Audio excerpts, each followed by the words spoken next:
సృష్టికే ప్రతి సృష్టి చేయబోతున్నారా? పిల్లల్ని కనేందుకు ఇకపై ఆడవాళ్లతో పని లేదా?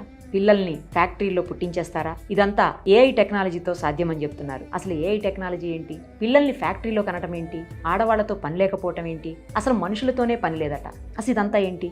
ప్రస్తుతం మనతో పాటు ఉన్నారు డాక్టర్ జయంతి రెడ్డి గారు, జేజే హాస్పిటల్ ఫౌండర్, చైర్మన్. మేడంతో మాట్లాడి అన్ని విషయాలు తెలుసుకుందాం. నమస్తే అండి. నమస్తే.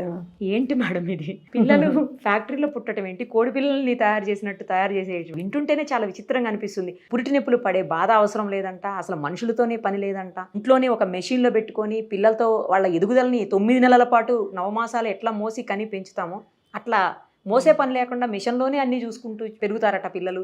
అట్లయితే వాళ్ళు మనలాగే మనుషుల్లాగే ఉంటారా మేడం? వేరే రకంగా ఉంటారా? ఇప్పుడు మనం అది లాస్ట్ ప్రశ్న మనం తీసుకుందాము. ఈ ఫస్ట్ ఆర్టిఫిషియల్ IVF అవన్నీ వచ్చింది, ART. ART అంటే అసిస్టెడ్ రిప్రొడక్టివ్ టెక్నాలజీ. ఈ ART వచ్చినప్పుడు ఫస్ట్ వచ్చిన ప్రశ్న అదే అందరి మైండ్లోకి. ఇప్పుడు ART ద్వారా పుట్టిన పిల్లలు ఎలా ఉంటారు? వాళ్ళు మనలాగే ఉంటారా? వాళ్ళలో ఏమైనా మార్పు ఉంటుందా? వాళ్ళకి రిప్రొడక్షన్ సరిగా ఉంటుందా? ఇలాంటివన్నీ ఉండేనమాట మైండ్లో. సో ఫస్ట్ బేబీ పుట్టిన తర్వాత ఆ బేబీని ఫాలో అప్ చేసి ఆ బేబీకి మళ్ళీ పిల్లలు పుట్టడం అవన్నీ చూస్తున్నాం అనమాట. సో దానివల్ల మనకి ఏం అర్థమైందంటే IVF ద్వారా స్పెషల్గా ఏం లేదు, ఒక్క చిన్న % కంజెంటల్ అనామలీస్ రావచ్చు. అది అంతకంటే ఏం మార్పు లేదు. యాజ్ సచ్ IVF ద్వారా పుట్టిన పిల్లలైనా IUI ద్వారా పుట్టిన పిల్లలైనా ఆల్మోస్ట్ సేమే ఉంటారు. ఇట్ ఈస్ సేమ్, ఎక్సెప్ట్ వాళ్ళకి ఆ ప్రెగ్నెన్సీలో కొంచెం 1% కంజెంటల్ అనామలీస్ ఏమైనా ఎక్కువ ఉండొచ్చు అంతే. So that is the first thing. ఇప్పుడు సెకండ్ థింగ్ ఏంటంటే మన టెక్నాలజీ అనేది మన చేతులు దాటిపోయింది. ఇప్పుడు మనకి ఈ మైక్రోవేవ్స్ వచ్చేసినాయి. అంటే మనం వెనక్కి వెళ్ళి చూస్తే అది చూలా పొయ్యిలు అవన్నీ ఉండే కదా, కట్టెల పొయ్యిలు ఉండే. అవును. ఇప్పుడు మనము ఈ టెక్నాలజీని ఆపగలిగినామా? You have to go forward. So ఒక్క స్టెప్ నుంచి ఒక స్టెప్ తర్వాత ఇట్లా డైలింగ్ ఫోన్స్ ఉండే, ఇప్పుడు మనకి వచ్చింది సెల్ ఫోన్స్. సో ఈ టెక్నాలజీ కూడా నెక్స్ట్ లెవెల్కి అది వెళ్ళిపోతుందన్నమాట. ఈ న్యూస్ గురించి మనం మాట్లాడదాం. ఈ న్యూస్లో ఏమొచ్చిందంటే ఇవి ఒక పాడ్ లాగా. పాడ్ అంటే మన బటర్ఫ్లై ఇది కొకూన్ ఉంటుంది చూడండి, ఆ కొకూన్ని పాడ్ అంటారు. ఈ బేబీ కూడా ఆ పాడ్లో పెరుగుతుంది అనమాట. సో దీని లోపల అది ఆర్టిఫిషియల్ ఇంటెలిజెన్స్ ద్వారా సర్టన్ మెంబ్రెయిన్స్ని ఇమిడ్చినారు. ఈ మెంబ్రెయిన్స్ ఈ బేబీకి బ్లడ్ సప్లై అన్ని న్యూట్రిషన్ అందించగలది. సో ఇది ఏం చేశారంటే some years ago, almost 5-6 years back, ఇది చిన్న కాఫ్ అంటే ఒక యానిమల్లో చేశారనమాట. సక్సెస్ అయింది. సో అందుకు వాళ్ళకి ఈ కాన్ఫిడెన్స్ ఉంది. కానీ విషయం ఏమొచ్చింది అంటే ఎథికల్గా ఇది ఓకేనా అంటే మనం ఇది చేయవచ్చా? ఇది చేస్తే మానవాళి ఎక్కడికి వెళ్ళిపోతుంది? అలాగా ఆలోచిస్తూ ఉంటే ఇది స్టార్ ట్రెక్ లాగా వెళ్ళిపోతుందా? ఇప్పుడు స్టార్ ట్రెక్ మూవీస్ మనం చూసామనుకోండి, ఎన్నో రోబోస్ లాగా. అంతవరకు ఎందుకు star trek? If you see even this robot 1, robot 2, అందులో కూడా మనం ఫ్యాక్టరీలో తయారు చేసినట్టు అదే సేమ్ టైప్ ఆఫ్ మనిషిని కూడా మనం తయారు చేయొచ్చు అనమాట. సో ఇది ఎక్కడికి వెళ్తుంది, మన కంట్రోల్లో ఉంటుందా లేదా అని చెప్పేసి అక్కడ ఇది ఒక బ్రేక్ పడింది ఈ ప్రోగ్రామ్కి. సో మీరు అన్నట్టు కొంతమందికి గర్భసంచి లేకుండా పుడతారు, కొంతమందికి పాపం ఏదో ఒక ప్రాబ్లం వచ్చి రుగ్మత వచ్చి ఆ గర్భసంచి తీసేయాల్సిన అవసరం ఉంటుంది. ఇంకొంతమందికి ఎలా ఉంటుందంటే గర్భసంచి ఉంటుంది కానీ అది ఫంక్షనలే ఉండదు, దానికి ఒక ఫంక్షనే ఉండదు అనమాట. అంటే చాలా చిన్నగా ఉంటుంది. సో దానివల్ల మనకి గర్భధారణ కాకపోవచ్చు. సో ఇలాంటి సిచ్యువేషన్స్ ఉండొచ్చు. అదే కాకుండా ఎన్నోసార్లు IVF కూడా ట్రై చేయొచ్చు, ట్రై చేసి ఫెయిల్ అయిన పరిస్థితి ఉండొచ్చు. అంటే ఈ అమ్మాయి యొక్క గర్భసంచి ఈ యొక్క ప్రెగ్నెన్సీకి సపోర్ట్ చేయటం లేదు. సో ఇలాంటి విషయాలు ఉన్నప్పుడు లేదా ఎక్స్ప్లెయిన్ ఇన్ఫర్టిలిటీ అన్నీ ఉంటుంది కానీ మనకి అర్థం కావటం లేదనమాట, ఎందుకు ఇలా కూడా జరుగుతుందా మేడం? ఒక్కోసారి అన్ఎక్స్ప్లెయిన్ ఇన్ఫర్టిలిటీ ఉంటుంది. సో ఇలాంటప్పుడు ఏమవుతుందంటే అప్పుడు సరోగసీకి వెళ్తారు. సరోగసీ అంటే ఇంకొక స్త్రీ యొక్క గర్భంలో ఈ ఎంబ్రియోని తీసుకుపోయి మనం ఇమిడ్చాలి. సో సేమ్ థింగ్ ఏమవుతుందంటే ఈ యొక్క సిచ్యువేషన్లో ఐవీఎఫ్ అవన్నీ బయట జరుగుతుంది, కానీ ఆ ఎంబ్రియో స్టేజ్లో వెళ్ళి ఆ యొక్క పాడ్లో ఉంచుతారు. ఈ ఆర్టిఫిషియల్ ఇంటెలిజెన్స్ వచ్చిన తర్వాత ఈ పాడ్లో ఆ యొక్క పిండంకి అవసరమైన అన్ని న్యూట్రిషన్ కూడా వాళ్ళు అందించగలరు. సో టెక్నాలజీ వైజ్ మనకు ఉన్నది, అది చెయ్యగలరు. కానీ ఎథికల్ ఇష్యూ వచ్చింది, ఇది మనం చెయ్యొచ్చా, చేస్తే ఏమైపోతుంది? ఎందుకంటే ఇప్పుడు మనము ఈ ఐవీఎఫ్, ఈ సరోగసి ఇవన్నీ లా రాకముందు అది కొంతమంది దాన్ని దురుపయోగం చేసిన సందర్భాలు ఉన్నాయి. ఇప్పుడు మనం ఒక ఆటం బాంబే తీసుకుంటాం, దాని అణుశక్తితో మనం ఎలక్ట్రిసిటీని జనరేట్ చేయొచ్చు. అదే శక్తితో మనము మొత్తం మానవ జాతినే మనం నిర్మూలించేస్తాం. సో ఇది ఒక చాలా పవర్ఫుల్ టూల్ మన హ్యాండ్లోకి వచ్చింది. సో అక్కడ దీనికి ఎథికల్ కన్సెంట్, దానికి అప్రూవల్ ఇంకా రాలేదు. ఇవన్నీ కూడా ప్రతి దేశంలో ప్రతి ఫర్టిలిటీ సంస్థలు ఉంటాయన్నమాట, అన్నిట్లో చర్చలు జరుగుతుంది. ఇది చెయ్యాలా, దీనికి అప్రూవల్ ఇవ్వాలా లేదా అని. ఇంకొన్ని సంవత్సరాలు పడుతుంది, కొన్ని సంవత్సరాలు పట్టచ్చు, కొన్ని నెలలు పట్టచ్చు, whatever it is. But ఇవన్నీ కూడా సాధక బాధకాలు అన్నీ కూడా చర్చించి ఏది కరెక్టో, ఎంత లిమిట్లో మనం చేయగలమో, ఇవన్నీ రెగ్యులేషన్స్ ఉండాలి. ఇప్పుడు ఐవీఎఫ్ ఫర్ ఎగ్జాంపుల్ మనం అనుకున్నాం అనుకోండి, మనం కావాలని చెప్పి ఒక 4-5 ఎంబ్రియోస్ యూట్రస్లో పెట్టలేము. సో అది డేంజర్ అవుతుంది. సో సక్సెస్ రేట్ పెరగచ్చు, కానీ 4 పిల్లలు కడుపులో పెరిగారనుకోండి, సక్సెస్ రేట్ తక్కువ అవుతుంది. ఒక్క బేబీ గర్భసంచిలో పెరిగినప్పుడు, ట్విన్స్ పెరిగినప్పుడు, అదే ట్రిప్లెట్స్ క్వాడ్రుప్లెట్స్ పెరిగినప్పుడు దాని యొక్క కాంప్లికేషన్స్, దాని యొక్క సక్సెస్ రేట్ డిఫరెంట్ ఉంటుంది. ఇది ఉన్నది అట్లా అనేసి కొంచెం ఆశాజనకంగా ఉన్నది, అంతేకాని ఇంతవరకు ఒక బేబీ దాంట్లో నుంచి రాలేదు, ఎందుకంటే దానికి అప్రూవల్ రాలేదు. Okay madam, okay. ఇదే సేమ్ థింగ్ కొన్ని సంవత్సరాల క్రితం ఈ గర్భసంచి ట్రాన్స్ప్లాంటేషన్ అని ఒకటి వచ్చింది. ఓకే, అంటే కొంతమందికి గర్భసంచి లేకుండా మనము కొంతమంది పుడతారనమాట. అలాంటి వాళ్ళకి వాళ్ళ తల్లిదో వాళ్ళ చెల్లిదో ఎవరిదో వాళ్ళది గర్భసంచి తీసేసి వీళ్ళకి వాళ్ళు ఎవరైనా డొనేట్ చేస్తే వీళ్ళకి దాన్ని అమర్చి దాని తర్వాత సర్జరీ చేసి అనమాట.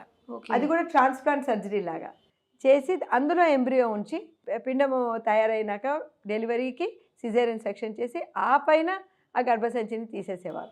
మళ్ళీ తీసేయాలా మేడం? తీసేయాలి. ఎందుకంటే ఈ గర్భసంచిని మనం ఉంచుకోవాలంటే తర్వాత యాంటీ క్యాన్సర్ డ్రగ్స్ లాంటి చాలా పవర్ఫుల్ డ్రగ్స్ తీసుకోవాలన్నమాట ప్రతి నెల. సో దట్ మేబీ 10,000 20,000 రూపీస్ దాన్ని మెయింటైన్ చేసేదానికి. ప్లస్ ఎన్ని ఏండ్లు మనం అది తీసుకుంటే కూడా ఆ యొక్క డ్రగ్స్ యొక్క కాంప్లికేషన్స్, అడ్వర్స్ ఎఫెక్ట్స్ ఈ తల్లికి రావచ్చు. సో అందుకోసం అని చెప్పేసి అది that was the next technology.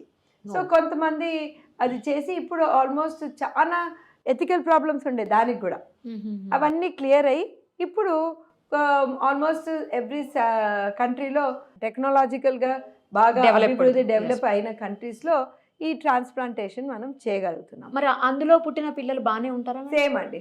ఇప్పుడు ఏమంటే లక్కీగా we have some good anti cancer drugs which can be given in ప్రెగ్నెన్సీలో కూడా ఇవ్వగలం అనమాట. సో అది ఎలాగా మనకి ఆ లెవెల్కి మనం వచ్చినాము. కిడ్నీ ట్రాన్స్ప్లాంట్ అయిన వాళ్ళు కూడా ప్రెగ్నెన్సీ దాల్చవచ్చు, లివర్ ట్రాన్స్ప్లాంట్ అయిన వాళ్ళు కూడా ప్రెగ్నెన్సీ దాల్చవచ్చు, వాళ్ళు పిల్లల్ని కనొచ్చు. ఆ యొక్క డ్రగ్స్ సేమ్ యూట్రస్ని కూడా రిజెక్ట్ కాకుండా ఈ డ్రగ్స్ వాడాల్సి వస్తుంది. సో ఇవన్నీ కూడా పాపం చాలా కష్టపడి ఆ అమ్మాయి కనవాల్సి వస్తుంది కనుక ఇది ఒక రకంగా వీళ్ళందరికీ ఒక హోపే. కానీ that should not be misused. ఈ మిస్యూస్ కాకుండా ఉండాలంటే ఈ రెగ్యులేషన్స్ అన్నీ they should be in place. దానికి ప్రతి కంట్రీలోనూ ఈ యాక్ట్స్ రావాలి. అప్పుడు ఎవరికి నిజంగా అవసరమో వాళ్ళకి అది ఉపయోగపడుతుంది. ఓకే, కానీ మ్యామ్ మీరు అన్నట్లు అసలు ఇంతకుముందు ఈ టెక్నాలజీ లేదు, ఇప్పుడు తీసుకొచ్చారు. దాన్ని ఇంప్లిమెంట్ చేయడానికి కూడా ఎంతో కాలం పట్టదేమో మేడం, దగ్గరలోనే మనం ఇవన్నీ చూస్తాం అనిపిస్తుంది. వస్తుందేమో. సింపుల్ థింగ్ అండి, మనం చూసిన విషయాలే. సరోగసీ ఉందనుకోండి, కొన్ని ఫీల్డ్స్లో మా ఫిగర్ అన్నీ పాడైపోతుంది అని చెప్పేసి వాళ్ళు సరోగసీకి వెళ్ళిపోయారు కదా. Yes ma'am, correct. సరోగసీ వల్ల లేదా ఈ ఎక్టోపాడ్, ఎక్టోలైఫ్ వీటన్నిటి వల్ల ఏది మనం కోల్పోతామో అది లాంగ్ రన్లోనే మనకు తెలుస్తుంది. సో ఏమంటే ఆ యొక్క తల్లికి బిడ్డకి బాండింగ్ ఎట్లుంటుంది, సో అవి అన్నీ కూడా ఎస్ మ్యామ్. మీరు అన్నట్టు మన ఇంట్లో తెచ్చి పెట్టుకొని ఆ పాడు మనం చూసుకుంటూ ఆ బేబీతో మాట్లాడుకుంటూ ఒక బాండ్ క్రియేట్ చేసుకుంటారేమో. మన లైఫ్ టైంలోనే చూడొచ్చు మనం, ఇవన్నీ వస్తుంది 100% ఈ నెక్స్ట్ ఈ డెకేడ్ లోపల ఇవన్నీ కూడా routine జరుగుతాయి అయిపోతాయి. కరెక్ట్. అరే యాజ్ ఆఫ్ నౌ ఇది ఇంకా ఎక్స్పెరిమెంటల్ స్టేజ్, అంటే ఇంతవరకు హ్యూమన్ బేబీని చేయలేదు. ప్రొడ్యూస్ చేసే అధికారం ఎవరికి ఇవ్వలేదు. ఎలాగూ తెస్తారులే మేడం, ఇంత దాకా వచ్చిందంటే తీసుకొస్తారు త్వరలోనే. కాకపోతే మీరు అన్నట్లు మేడం ఇందాక చెప్పారు చూడండి, కొంతమందికి అవకాశం లేని వాళ్ళకి ఇది వరం. అవునండి, నిజం చెప్పాలి. అవునండి. ఎందుకంటే పిల్లలు పుట్టరు అని తెలిస్తే అసలు అది వాళ్ళ చాలా మంది బాధ depression లో- వేదన మేడం అసలు ఎవరు చెప్పలేరు కదా. అవునండి, అవును, ఎంతో మందిని చూశాను అట్లాంటి వాళ్ళను. అవును, అలాంటి వాళ్ళకి ఇది వరం డెఫినెట్లీ. మీరు అన్నట్లు. ఎవరైతే ఫిగర్ పాడైపోద్దని ఇందాక అన్నారు, అట్లాంటి వాళ్ళకి కూడా హ్యాపీ దీనివల్ల. కాకపోతే బాండింగ్ అనేది ఎంతవరకు ఉంటుంది, పురిటి నొప్పులు పడటంలో ఉన్న ఆనందం అనుభవించడం అనేది అది పడిన వాళ్ళకే తెలుస్తుంది మేడం, అవును. మామూలుగా తెలియదు. ఎదురుగుండా ఊరికే కూర్చొని చూసి బేబీని మిషన్లో కనేస్తే అది తెలుస్తుంది అంటారా మేడం? అది ఒకటి అమ్మా. ఇంకొకటి విషయం ఏంటంటే ఇప్పుడు ఈ యొక్క బాండింగ్ అనేది ప్రెగ్నెన్సీలోనే కాకుండా బ్రెస్ట్ ఫీడింగ్లో కూడా ఉంటుంది అనమాట. కానీ కొంతమందికి పాపం ఈ సరగసి వాళ్ళకి కూడా డైరెక్ట్గా వాళ్ళ మిల్క్ ఇవ్వలేరు, కానీ అవును. ఆ టాప్ ఫీడ్స్ ఇవ్వవలసిన అవసరం ఉంటుంది. But whatever it is, ఆ టాప్ ఫీడ్స్ ఇచ్చిన దానివల్ల వచ్చే ప్రాబ్లమ్స్ రావచ్చు. But these are all minor things. మనం కంపేర్ చేస్తే that they have the satisfaction, ఆ బేబీ వచ్చింది, తన బేబీ తనకి పుట్టింది అనేది ఉంటుంది. సాటిస్ఫాక్షన్ ఎంతైనా satisfaction డిఫరెంట్ మేడం, ఉంటది. అంతే. ఇక అంటే ఇక తప్పదు కాబట్టి వెళ్ళాలి, కానీ అవును, అరే మేము పురిటి నొప్పులు పడలేము, లేకపోతే 9 నెలలు మోసి కనలేము, లేకపోతే మా జాబ్స్కి అన్ని రోజులు లీవ్ పెట్టలేము, ఇట్లాంటి రీజన్స్తో అయితే మాత్రం చేయకూడదు కదా మ్యామ్. దట్స్ ట్రూ అమ్మా. మ్యామ్ మరి ఇప్పుడు ఇందులో స్పర్మ్ కానీ లేకపోతే ఎగ్స్ కానీ ఎక్కడి నుంచి తీసుకొస్తారు? అది మళ్ళీ అది హ్యూమన్ బీయింగ్స్ దే, వీళ్ళవి కావు, ఈ పేరెంట్స్ కాకపోవచ్చు, ఈ బయలాజికల్ పేరెంట్స్ మాత్రమే వీళ్ళు. అదే బయలాజికల్ పేరెంట్స్ వీళ్ళది ఉంటుంది. వీళ్ళదే ఉంటుందా? ఇప్పుడు అన్లెస్ ఈ అమ్మాయికి ఎగ్స్ కూడా లేదనుకోండి, అప్పుడు డోనర్ ఎగ్ ఉంటుంది. అల్టిమేట్లీ మేడం ఈ ఎగ్ తీయాలి, స్పర్మ్ తీయాలి, వాటిని మనము ఇన్విట్రో ఫర్టిలైజేషన్ చేయాలి, లేదా ఎక్సీ చేయాలి, మళ్ళీ ఆ ఎంబ్రియోని పెంచాలి. ఫస్ట్ టెక్నాలజీ అంత లేదనమాట. అది ఎలాగుండిందంటే టెక్నాలజీ జస్ట్ ఒక డిష్లో ఆ స్పర్మ్ని ఎగ్ని పక్కన పక్కన పెట్టి ఇంకా దేవుని మీద అట్లా ప్రార్థించి రెండుకి ఫర్టిలైజేషన్ అవుతుందేమో అని అలా ఉండేది అనమాట. సో అందుకు దానికి టెస్ట్ ట్యూబ్ బేబీ అని వచ్చింది అనమాట. మనం బయట పెట్టి డిష్ టెస్ట్ ట్యూబ్లో చేస్తారని. దాని తర్వాత ఏమైందంటే టెక్నాలజీ ఇంప్రూవ్ అయ్యే కొద్దీ ఆ స్ట్రాంగ్ మైక్రోస్కోప్తో ఆ ఒక్క స్పర్మ్ని తీసుకుపోయి ఒక్క ఎగ్లోకి ఇంజెక్ట్ చేసే అంత టెక్నాలజీ వచ్చింది. సో దాన్ని ఇక్సీ అంటాం. సో ఒక్క స్పర్మ్ దొరికినా ఒక్క ఎగ్ దొరికినా అది చేయొచ్చు. ఇంకొక విషయం ఏంటంటే ఇంతకుముందు మనం బయట ఈ యొక్క ఫలదీకరణమైన ఫర్టిలైజ్డ్ ఎంబ్రియోని బయట ఎక్కువ దినాలు పెంచలేకపోయినారు. ఇప్పుడు first because of very good media అంటే కల్చర్ మీడియం.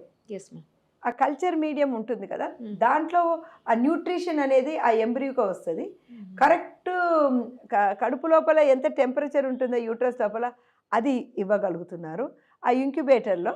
సో ఇవి తర్వాత ఆ హీటు, ఆ టెంపరేచరు, ఆ తర్వాత ఆ కార్బన్ డైఆక్సైడ్, ఆక్సిజన్ శాచురేషన్, ఇవన్నీ కూడా because of the various studies చేసి అది కనుక్కొని ఈ ఎన్వైరన్మెంట్ ఉంటే, ఈ వాతావరణం ఉంటే ఈ ఎగ్ ఈ ఎంబ్రియో మంచిగా పెరుగుతుంది బయట అని సక్సెస్ రేట్ అది ఇంప్రూవ్ అయింది. సో దానివల్ల ఏమైంది, ఇంతకుముందు జస్ట్ ఒక 4 cells 8 cells ఉన్నది అంటే 2వ దినము 5వ దినము అది తీసుకుపోయి లోపలికి పెట్టేవాళ్ళు అనమాట యూట్రస్ లోపల. కానీ ఇప్పుడు ఏంటి, అది బ్లాస్టోసిస్ట్ వరకు పెరిగేంత వరకు. బ్లాస్టోసిస్ట్ ఏంటంటే 1 2 3 4 కాదు, దాంట్ లోపల క్యావిటీ తయారవ్వడం అనమాట. సో ఆ పిండం లోపల అంటే ఈ యొక్క చిన్న ఎంబ్రియో ఏది కనుక ఎగ్ తర్వాత స్పర్మ్ కలిసిందో దాన్ని ఎంబ్రియో అంటారు. ఆ ఎంబ్రియో ఫస్ట్ 2 cells తయారవుతుంది, 2 cells డివైడ్ అవుతుంది, విభజిస్తుంది.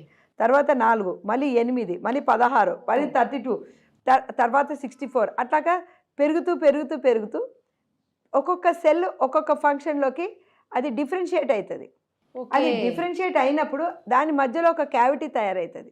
ఆ క్యావిటీ ఏమో మన స్పైనల్ కార్డు, మన ఇంటెస్టైన్స్ ఇవన్నీ అలాగ తయారవుతుంది. సో ఇంతకుముందు ఏమైతే అవనింది, మన కల్చర్ మీడియము, మన ఎన్వైర్న్మెంటు ఇవన్నీ కూడా ఈ ఆర్టిఫిషియల్ ఇంటెలిజెన్స్ వచ్చినాక ఇవన్నీ కూడా మన టెక్నాలజీలోకి పొందిక చేసినందుకు ఫాస్ట్గా ఇంతవరకు మనం చేయగలిగినారు. సో ఇప్పుడు స్లోగా ఏమవుతున్నదంటే ఈ ఐవీఎఫ్ వాళ్ళు ఈ తొందరగా పెట్టడం లేదు. ఆల్మోస్ట్ ప్రతి ఒక్కరు కూడా ఈ బ్లాస్టోసిస్ట్ వరకు పిండంని పెంచి బ్లాస్టోసిస్ట్ని యూట్రస్ లోపల పెడుతున్నారు. సో అంతే మన టెక్నాలజీ పెరిగింది కదా. అంటే సక్సెస్ రేట్ కోసం మేడం అది సక్సెస్ రేట్. మనం 2 days 3 days 4 days బయట పెట్టగలిగింది. ఇప్పుడు ఇంకొంచెం ఎక్కువ దినాలు బయట పెట్టి అది మనము లోపల పెట్టగలుగుతున్నాం.